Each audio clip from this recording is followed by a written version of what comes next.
अच्छा हुआ आयशा आपा मर गईं। एक बेटा कराची डिफेंस, दूसरा इस्लामाबाद के बड़े फार्म हाउस में रहता है ना बड़ी अजीब बात। भला किसी के मरने पे कोई इस तरह कहता है। लेकिन आयशा आपा को तो मरे हुए कई बरस गुजर गए थे।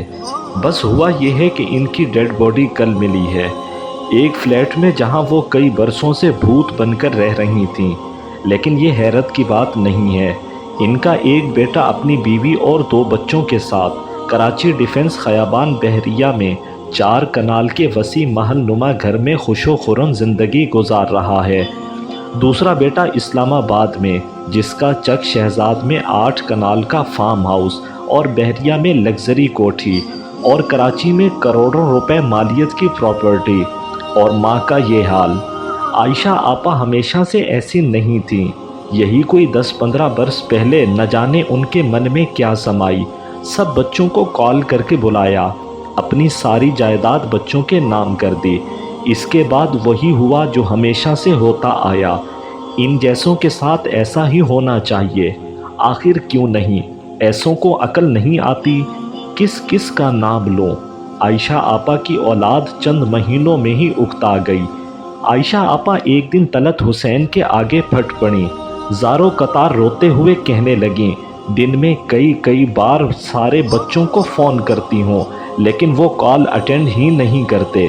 कभी कभार उठा भी लेते हैं तो कहते हैं 2 मिनट ठहरें, अभी कॉल करता हूँ। और वो 2 मिनट पहले घंटों, फिर दिनों, फिर हफ्तों, महीनों पर मोहित हो जाते हैं। आयशा आपा फ़ोन हाथ में पकड़े इंतज़ार करती रह जाती हैं। कभी कभी तो सारी रात इंतज़ार करते गुजर जाती है, लेकिन किसी एक का भी फ़ोन नहीं आता। अभी कोई 15 बरस पहले ही की तो बात है, जब आयशा आपा ने बेहद शौक़ से प्राडो TZ गाड़ी ली। शौक़ से खुद चलाती हुई तलत हुसैन के घर आईं, केक और मिठाई लाना न भूलीं। फिर वो होती और कराची की सड़कें।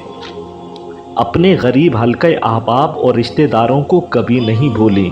चंद बरस पहले जब तक उन्होंने अपनी जायदाद अपने बच्चों में तकसीम नहीं की थी, डायरी पर तरतीब से दिनों की तकसीम यानी बाकायदा शेड्यूल बना रखा था।